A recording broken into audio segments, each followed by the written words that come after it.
Ava doesn't blink as the elevator doors close in front of her.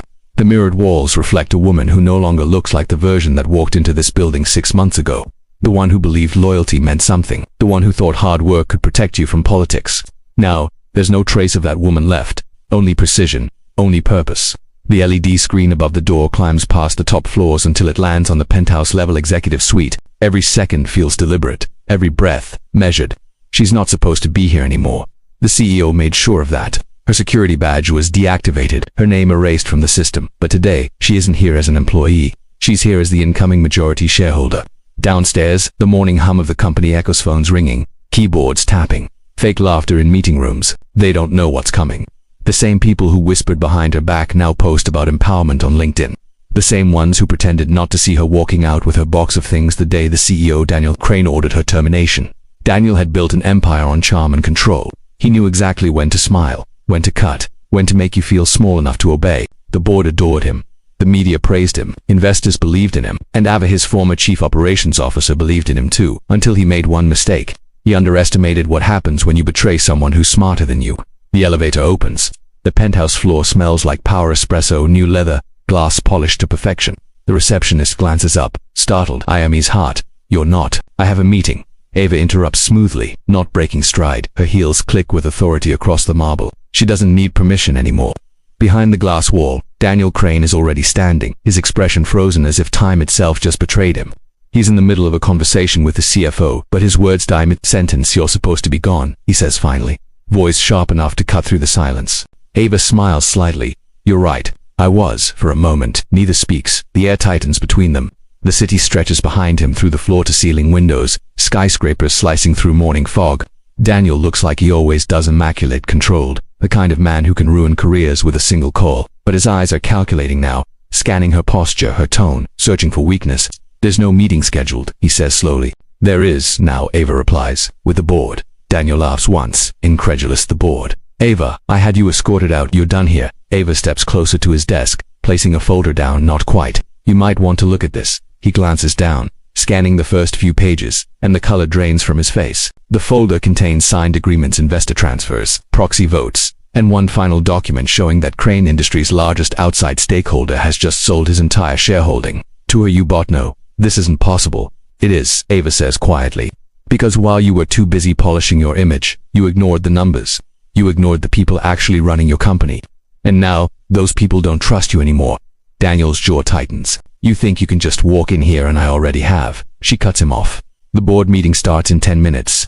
And they're not here for you." "Daniel." He stares at her for a long second, the silence heavy enough to crush air itself. Then his voice lowers, calm but lethal.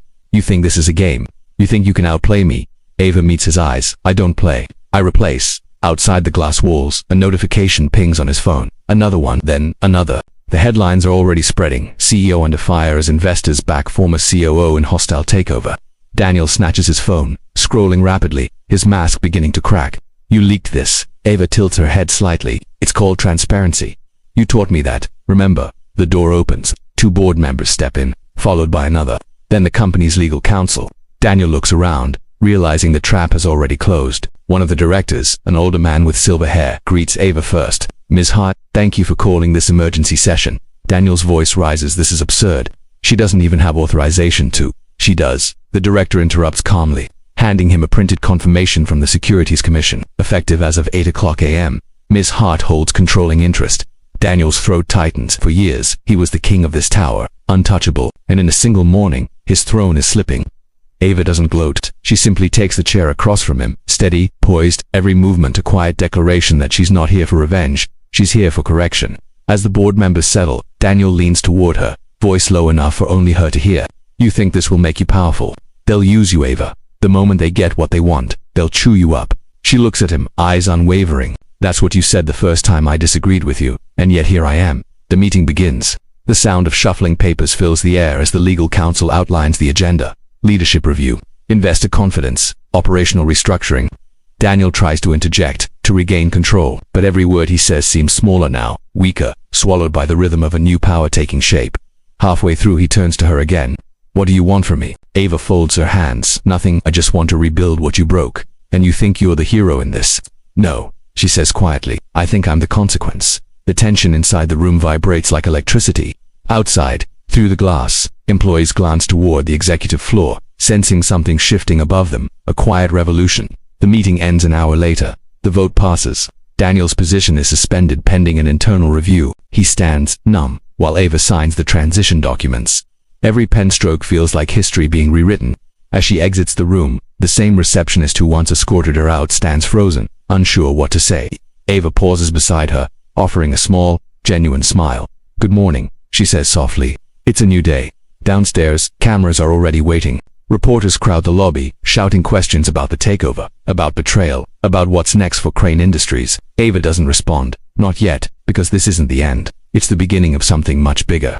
The takeover may be done, but the truth about how it all started, what Daniel did to her, what she discovered before she was fired, that's still buried deep inside the company's data vaults. And as of today, she has access to all of it. The car waiting outside is tinted black, sleek, silent. As she steps inside, she finally exhales. On her phone, a message flashes from an encrypted sender. Phase 1 complete. Proceed to recovery protocol. Ava looks out at the skyline and whispers to herself, "Let's finish what he started." Ava's office feels unfamiliar, even though it's technically hers now. The walls still carry Daniel's energy, his framed press photos, his minimalist taste, his arrogance embedded in every design choice. The first thing she does is order maintenance to remove every trace of him. The second thing, she locks the door, disables her phone's Bluetooth, and plugs a small encrypted drive into her laptop.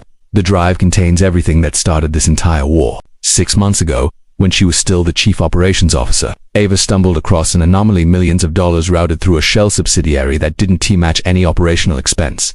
When she brought it up in a quarterly review, Daniel told her to leave strategy to leadership. She should have known then. But loyalty made her blind. Now she scrolls through the same files again, this time with unrestricted access. And what she finds is worse than she ever imagined.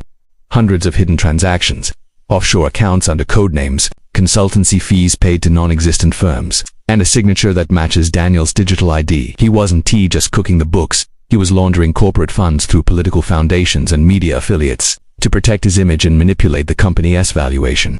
Every philanthropy event he flaunted publicly was a calculated PR cover for something darker. The knock at the door jolts her. She closes the laptop. "Come in." It's Ethan, chief of strategy. Young, ambitious. Once Daniel's favorite until he started asking too many questions. Ava nods for him to close the door. "You were right," he says quietly. "I've been digging into the procurement side. There are files Daniel hid in the legacy server encrypted under project codes." She leans forward. "Can you get them?" "I already did," he says, sliding a small drive across the desk. "But you need to see what's in them. It's not just money, Ava. It's people." Her pulse quickens. "What do you mean, people?" He hesitates. Daniel ran a subsidiary in Singapore 2 years ago, Crane Dynamics. It was supposed to be a research branch. But there are employment contracts under fake names. Engineers, data analysts, none of them actually exist. It's a shell company running automated operations for digital identity manipulation. Deepfakes, synthetic profiles, fake employee data used to inflate workforce metrics. Ava's eyes narrow. "So the company's growth reports, all fake," Ethan confirms. But that's not the worst part. There's evidence that same system was used to influence investor sentiment, online paid campaigns under fake accounts, boosting the company's reputation, suppressing negative news, attacking critics. The realization hits like a wave of cold. Daniel didn't just build a company, he built an illusion, a machine designed to rewrite public perception. Ava stands, pacing. "If this goes public before we're ready, the stock will crash. Thousands of employees could lose everything." Ethan nods. "That's why we have to move carefully. We expose him without sinking the ship." Her phone buzzes, an unknown number. One text. "We know what you're doing." She shows Ethan. He frowns. "How could they?" "Daniel still has allies," she says. "Loyalists inside the system. We have to assume we're being watched." She opens a hidden drawer in her desk and pulls out a small metal case, a secure device that routes communication through encrypted satellite nodes. She powers it on, connects the drives, and begins a data transfer to an offline vault. Ethan watches her. "You've planned this since the day he fired me," she says. "I didn't come back to take revenge. I came back to clean house. But first we need leverage." He nods. "Leverage against Daniel, against everyone who helped him." Hours later, the boardroom is filled again. This time, Daniel isn't present. Officially, he's on leave. Unofficially, he's in damage control mode, reaching out to investors, trying to reclaim support. Ava sits at the head of the table now, calm but alert. One of the directors, Linda, clears her throat. "Ms. Hart, we've reviewed your restructuring proposal. It's ambitious, perhaps too ambitious. Eliminating 3 executive positions. That could be seen as personal." "It's not personal," Ava replies evenly. It's efficient. The same people who enabled Daniel's corruption are the ones running those divisions. If we don't act decisively, the entire company becomes collateral. The room falls silent. She's right, and they know it. After the meeting, she steps into the corridor. Cameras flash, reporters shout questions. Miss Hart, what's your next move? Is it true Daniel Crane misused company funds? Are you planning to sell the company? She keeps walking. No statements, not yet. That night, she drives out to the edge of the city to a glass-walled penthouse overlooking the skyline. It used to be Daniel's personal residence, now seized under corporate authority. She enters with her new access card and walks straight to his private office. The walls are lined with photographs, award ceremonies, charity galas, glossy smiles. She stares at one photo of the two of them together, shaking hands after the company's IPO. The memory feels poisoned now. The computer on the desk hums softly. She sits down, powers it on, and connects her encrypted drive. The login screen is protected by biometric security, but she bypasses it with a code she learned long ago. Daniel's ego was predictable. Even in passwords, the desktop opens. Dozens of hidden folders appear, and buried within one of them, personal archive, is a series of video files labeled by date. She opens the first. Daniel on screen, sitting in the same office. Test log, private memo. If this ever surfaces, it means the board betrayed me. Ava's heart races as she clicks through. Each file is a confession of sorts, Daniel's internal recordings, documenting every major move he made, every alliance, every lie he spun. He talks about manipulating the markets, controlling the media, silencing whistleblowers. He even mentions names of politicians on his payroll, but in one clip he says something that freezes her completely. And Ava Hart, she's good, too good. I'll keep her close until she becomes a problem, then I'll remove her. But not before I make sure she takes the fall for Singapore. The fake research branch. He planned to blame her. That's why he fired her. He didn't just want her gone, he wanted her destroyed. Her chest tightens. She plays the next clip. This time Daniel is on a call with someone else. The voice is distorted, but it's clear, deep, commanding. Make sure the board never finds out about the offshore accounts. The voice says. Daniel nods. Understood. And if Ava keeps digging, handle it. The voice replies. She leans closer to the screen. The distortion clears for a split second, revealing part of a name in the file's metadata. L. Green. Ava whispers. Linda Green. The same Linda who just challenged her proposal in the meeting. A board member. She feels the room spin. This isn't just Daniel's game. The entire upper board might be compromised. Her phone vibrates again, an encrypted message from Ethan.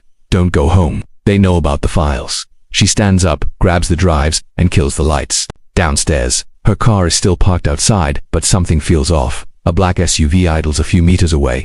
She walks casually toward the car, pretending not to notice. The moment she unlocks it, the SUV door opens. Two men step out, wearing corporate security uniforms, but not hers. Ava freezes for half a second. Then she turns and walks the other way. Miss Hart. One of them calls. Corporate escort. No chance. She breaks into a sprint, cutting down a side alley between towers, her heels hitting concrete. She pulls out her phone, hits a single contact. He answers immediately. Ava, where are you? They're here, she says, voice steady despite her racing heart. Corporate security. Maybe Daniels. I've got the files. Get to the east garage, he says. I'll meet you there. She runs, ducking between cars, every light reflecting off glass and metal. The city blurs around her. Behind her, the SUV's engine roars to life. Ava slips through the side entrance of the garage and hits the emergency stairwell, climbing 2 floors before stopping to catch her breath. She presses her back against the wall, the drives clutched tight in her hand. Down below, footsteps echo. Split up, a voice shouts. She closes her eyes, exhales, then whispers to herself. You wanted a war, Daniel. You've got one. The parking garage feels like a tomb of echoes. Every sound, every step, every drip of condensation feels amplified in the cold air.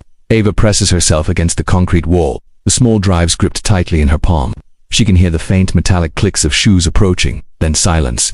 She takes a slow breath, checks the corner mirror, nothing. Then, from her earpiece, Ethan's voice breaks through the static. I'm 2 floors down. Stay still. They're scanning the garage cameras. I'll cut the feed. She waits, her heart thundering in her chest. A car door slams somewhere below. Then, the hum of lights flickers. For 3 seconds, the entire garage goes dark. When they come back on, Ethan's standing a few feet away, holding his phone up as a signal jammer pulses quietly in his pocket. Let's move, he whispers. They cross through a maintenance exit, slip past a locked service door, and emerge into an adjacent street. The night air feels like freedom, but it's temporary. Ava knows this isn't over. The company's security division answers to whoever controls the system, and right now, that's not her. They get into an unmarked car Ethan had waiting nearby. As the city lights blur behind them, Ava turns to him. They knew exactly where I was. Someone inside the company tipped them off. He nods grimly. Linda, maybe. Or someone under her. She's involved. Ava says, eyes sharp. I found recordings in Daniel's private archive. He mentioned her directly. Ethan swears under his breath. Then we can't trust the board. At least not yet. Which means, Ava says quietly, we expose them. All of them. He looks at her. You want to leak it? Not yet, she replies. We build evidence first. Something undeniable. Once it's public, it has to burn clean, no backlash. No doubt. Ethan drives in silence for a while before asking, you realize what this means, right? You're about to turn your own company inside out. Ava looks out the window. It's not my company. Not yet. It's still his empire. I'm just lighting the fuse. They pull into a hidden garage beneath an old tech hub, one of the few facilities not under Crane Industries' surveillance grid. Inside, the hum of servers and old equipment fills the space. A small team of data engineers, former colleagues who left after Daniel's regime turned toxic, are waiting. Ava steps forward. You all know why I called you. Daniel Crane built this empire on manipulation. We have one chance to uncover it properly. If we fail, everything we do becomes another cover-up. One of the engineers, Mira, nods. We've been prepping the infrastructure. Once you upload the drives, we can mirror the data across multiple independent nodes. If anyone tries to erase it, we'll still have copies. Good, Eva says. Start now. As the drives connect to the system, rows of screens flicker to life code scrolling like streams of light. Ava watches as file after file decrypts, revealing years of internal communications, false financial reports, and offshore accounts. It's not just fraud, it's an organized information network. Myra turns from her screen. This isn't just money laundering. This is coordinated influence. Look, political donations, data manipulation campaigns, media contracts, all linked through fake consultancy firms. Ethan's eyes widened. That's a global network. Ava nods, and Daniel didn't build it alone. Hours pass. The data transfer is complete. Ava leans over one monitor and freezes. One document, flagged red, carries the Crane Industries letterhead, but the signature at the bottom doesn't belong to Daniel or any known executive. It's signed Directorate Operations Project Vanguard. What the hell is Project Vanguard? Ethan mutters. Myra zooms in on the metadata. Looks like a defense sector collaboration, classified partnerships. If this is real, the company's tied to government contracts. Ava feels her pulse quicken. That's why Daniel was untouchable. He wasn't just protecting himself, he was protecting a network that extended far beyond the company. Ethan glances at her. We can't go public with that. Not yet. We'd be in danger. She stares at the screen, her mind racing. We're already in danger. Just then, Mira's console flashes. Unauthorized access attempt detected. Someone's trying to breach our system. Ava moves closer. Can you trace it? Working on it. Myra types rapidly, eyes darting across lines of code. It's internal, coming from a secure government IP range. Ava's blood runs cold. He's not working alone. He's calling in favors. The screens flicker, then stabilize. Myra exhales. We block them, but they know we're digging. Ava nods slowly. Then we don't hide anymore. She walks over to a side desk, opens her laptop and begins drafting a statement, not for the media, but for the employees. Tens of thousands of people who work inside Crane Industries, many of whom have been unknowingly helping cover up Daniel's crimes. She writes fast. You've been lied to. The company you've built has been corrupted from within, but this isn't the end. It's the start of a reckoning. She schedules the message to go live on the company's internal portal at sunrise. When it hits, everyone from interns to executives will see it. As she types, Ethan watches her. You're about to start a war. Ava, she doesn't look up. It's already started. I'm just making sure everyone knows which side they're on. The next morning, chaos erupts across the corporate world. The message spreads like wildfire. Employees flood the network with questions, disbelief, panic. Internal chats explode with rumors. Media outlets pick up leaked screenshots within minutes. By noon, #CraneLeak is trending worldwide. Daniel responds the only way he knows how, with denial, a live-streamed press conference. He stands before the cameras, face composed, voice rehearsed. These allegations are completely false.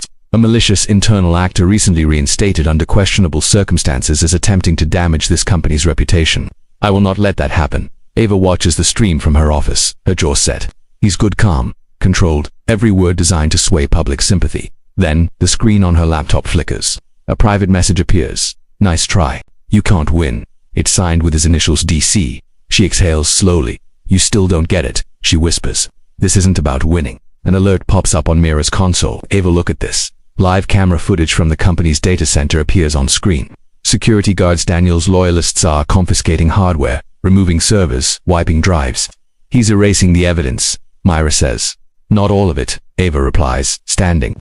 We have backups, but we need to stall him long enough to transfer everything off-site. Ethan grabs his jacket. Where are you going? To make sure Daniel Crane never touches another server again within minutes. She's on the top floor again, the same penthouse where it all started. Daniel's office door is open. Inside he's pacing, surrounded by lawyers and security heads. When he sees her, his expression doesn't even flicker. "You're trespassing," he says coolly.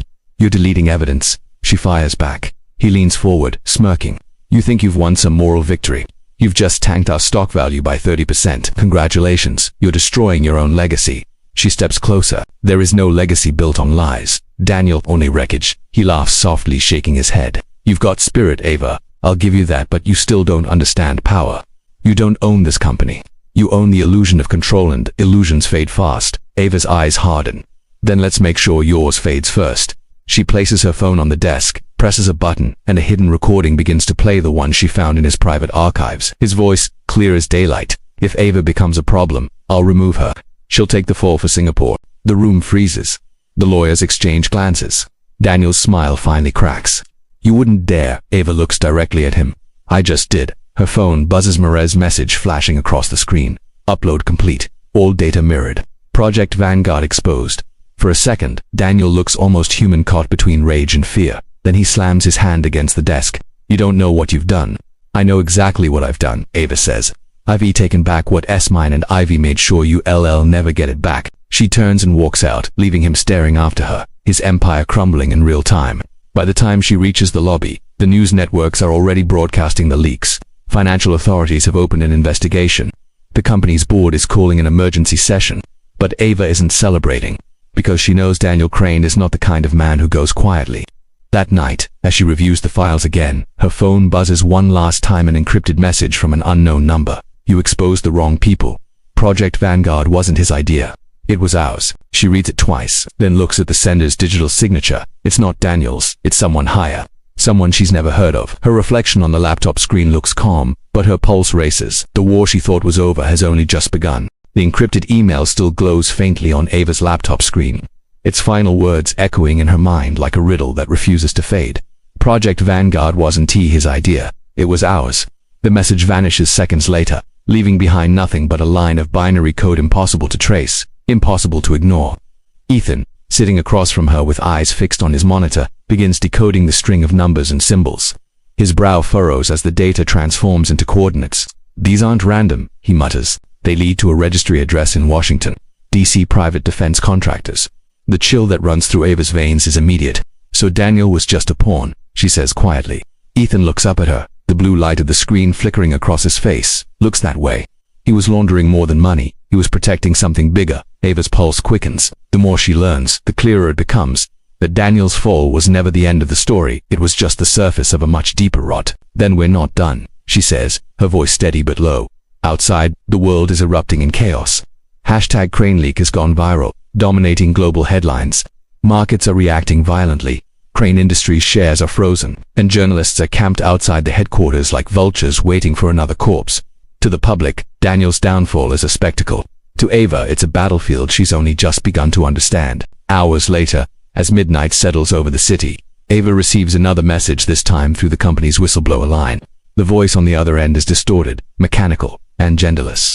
"You don't know what you're walking into, Ava," it says. "Crane Industries wasn't corrupted, it was built for corruption. Project Vanguard is the foundation. Shut it down before they erase you." The line cuts, leaving a dead hum in her ear. She replays the recording several times, each word cutting deeper into her resolve. Ethan, now standing beside her, listens carefully. Whoever that is, they're inside. "Someone close," he says. "We have to trace it." By morning, Ava and Ethan are buried in data, thousands of documents, hidden transactions, offshore accounts. The further they dig, the uglier it gets. Every financial trail leads to one repeating name, Helios Consortium. Ava frowns as she scrolls through the files. "That's one of our investors." Ethan shakes his head. "Not exactly. It's a holding firm. Multiple shell companies. Same director across all of them, Linda Green." Ava freezes. "Linda?" The realization hits like a blow to the chest.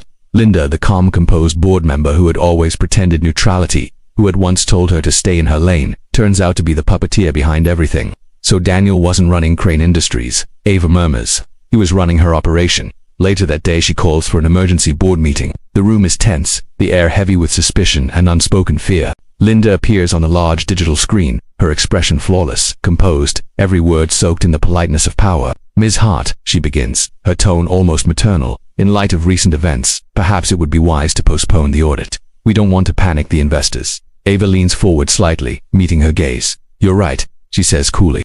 They should be panicked because the audit isn't being postponed, it's being expanded. A quiet murmur spreads through the boardroom. Linda's faint smile never wavers. You've become bold, she says softly. Ava's voice doesn't shake. Boldness comes easy once you realize who's been lying to you. She slides a document across the table, showing transfers from Helios Consortium to hidden accounts linked to Daniel's projects. You used Crane Industries to launder money through research grants that never existed. You used him, and when he fell, you hid behind the chaos. For a fraction of a second, Linda's eyes flicker, just enough for Ava to know she's hit the mark. Careful, Miss Hart, Linda warns. You're treading on dangerous ground. Ava's lips tightened into a thin smile. Dangerous is my new comfort zone. The meeting ends abruptly. Minutes later, Ethan bursts into the office. She's trying to access our internal system remote override. Ava looks at him sharply. Can you block her? Partially, he says, but if I trace it, we'll know where she is. That night, the trace leads them to a towering building overlooking the Hudson River in New York. The Helios Consortium headquarters looks empty from the outside, but one floor high above the city still glows with sterile white light. They enter through a side door Ethan unlocks with a bypass tool. Inside, it's silent except for the low hum of servers. Then they see her, Linda Green, standing in the center of the room, surrounded by screens streaming lines of encrypted data. She turns calmly, as if she's been expecting them. Persistent, she says lightly, I told you to walk away. Ava steps forward. You built Project Vanguard. Linda smiles faintly. Built? No. Designed. It's not a project, Ive, it's a system. A predictive network that influences behavior, sentiment, and decision-making on a global scale. Governments fund it, corporations run it, and the public never knows. Ava's stomach twists. You turned Crane Industries into your laboratory. Linda's tone remains smooth, almost proud. We turned data into power. That's all this world respects anymore. Ethan lifts his phone, recording every word. You just confessed, he says. Linda glances at him with amusement. You think that matters? You're playing checkers on a chessboard you can't even see. Suddenly, alarms begin flashing red. Ethan looks at the monitors. She triggered a purge. Linda begins walking toward the exit unbothered. You have 60 seconds before everything you've seen here is erased. You can leave with your lives, or stay and lose everything. Ava rushes to the nearest console, plugging in a portable drive. The progress bar crawls slowly. 40 seconds. 30, 20. Linda pauses at the door, turning to look at her. You could have been part of this, she says softly. But instead, you chose to fight a system that never loses. Ava's voice cuts through the noise. Systems only win until someone exposes them. At the last second, the download completes. Ethan rips the drive out just as the screens flicker into darkness. Two armed guards appear from the side hallway, blocking their exit. Ava reacts instantly, slamming one guard against the wall while Ethan struggles with the other. The flash drive slips from her hand, skittering across the polished floor. She dives for it, snatches it back, and bolts toward the stairwell. Ethan follows, adrenaline surging. Behind them, Linda's voice echoes through the intercom. You've just declared war on people you can even see. Outside, the city feels colder than ever. They race to the car and speed away, hearts pounding, the skyline disappearing behind them. You realize what's on that drive could destroy more than the company, Ethan says breathlessly. Ava's eyes stay fixed on the road. I know, she replies, but if we don't stop this, they'll use it again, and next time, no one will even know it's happening. They reach the safe house an hour later where Mira is waiting. She plugs the drive into her system, and lines of data begin flooding the screen. What they see is worse than anything they expected. Project Vanguard isn't just a tool of corporate manipulation. It's a framework tied to multiple sectors, defense, media, and even social algorithms shaping public opinion. Ava Myra says slowly, this connects to companies across the globe. They've already started building Vanguard 2.0. Ava's voice is barely a whisper. They're rewriting reality. Then Mira scrolls to the final file, a deployment schedule. Vanguard _2.0 activation date, October 22nd, 2025. Ethan exhales sharply. That's in 3 days. Ava looks up, determination hardening in her eyes. Then we've got 72 hours to end this before they control everything. The city doesn't sleep, but tonight it feels quieter, as if it's holding its breath. Ava sits by the window of the safe house watching the lights ripple across the skyline while the weight of what she is holding in her hand sinks in. The hard drive feels heavier than steel, containing the truth about Project Vanguard and every corrupted thread connected to it. In 3 days, the second phase will activate, and once it does, it won't just manipulate corporate decisions, it will influence governance, elections, even personal beliefs. She knows if she doesn't act now, the world won't even realize it's being rewritten. Ethan walks in, carrying 2 cups of coffee, the kind that tastes like burnt anxiety but keeps you sharp.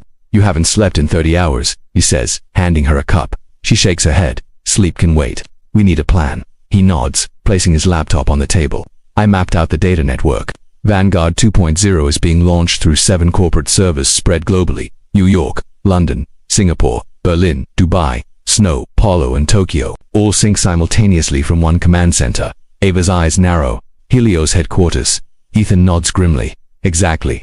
They're running the activation from their primary server in New York. That's our only window. If we crash that before the upload completes, the rest can't synchronize. Mira leans forward, her tone heavy. That server is inside a digital fortress. You can't just hack it remotely. You'll need to be inside the building. Ava doesn't hesitate.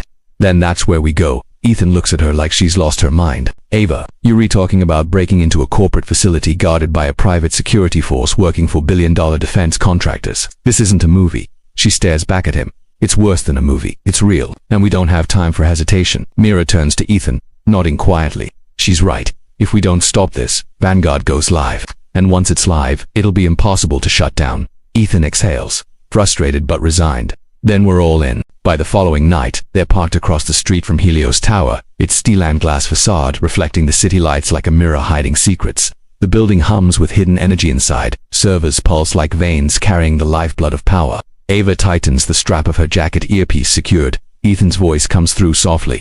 Security rotation every 5 minutes. You'll have 90 seconds between sweeps. Don't get spotted. She nods once, moving quickly across the street and slipping through a maintenance entrance. The hum of machines fills the corridor as she makes her way toward the server core, her footsteps silent against the polished floor.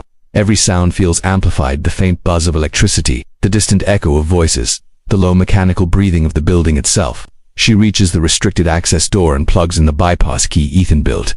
The lock clicks open. Inside, the room glows with cold blue light, rows of servers stretching endlessly in both directions. As Ava connects her drive, the system resists, fighting back with security protocols that rewrite themselves in real time. Ethan guides her through the headset. They've got an adaptive firewall it's learning as we attack. You'll need to outthink it. Ava's fingers move fast, typing command lines that blur together. The progress bar begins to climb 10%, 20, 40. Then the screens flicker. A voice comes through the speakers, calm and too familiar. You never learn, do you? Linda Green's voice fills the room, her tone a mix of irritation and cold amusement. You really think you can shut us down with a laptop and a sense of justice? Ava doesn't flinch. I think your time's up. You have no idea how deep this goes, Linda says. Helios isn't a company, Ava. It's a network of influence, political, financial, psychological. You destroy this, and you collapse the system that keeps the world stable. You mean the system that keeps you in control? Ava fires back. The world doesn't need your kind of stability. The progress bar hits 80%. Sirens wail in the hallway outside. Security teams are closing in. Ethan's voice sharpens. You've got company. 2 minutes. Ava stays focused, sweat trickling down her temple. 90%, 95. The door bursts open. Armed guards rush in, shouting commands. She ducks behind a console as bullets shatter glass and sparks fly from the walls. Ethan's voice yells through the earpiece. Pull the plug, Ava. Do it now. She slams the final command, and the screens flash white, flooding the room in blinding light. The network overloads, and for a moment it feels like the entire building is holding its breath. Then silence. Every server shuts down simultaneously, the hum fading into nothing. When Ava opens her eyes, the room is filled with smoke and the faint smell of burnt circuits. The monitors display a single line of text. Vanguard terminated. Ethan's voice comes through, half laughing, half in disbelief. You did it. But before she can reply, another voice interrupts, a digital echo of Linda Green. Did you really think it would be that easy? The screens flicker back on, displaying Linda's face.com as ever.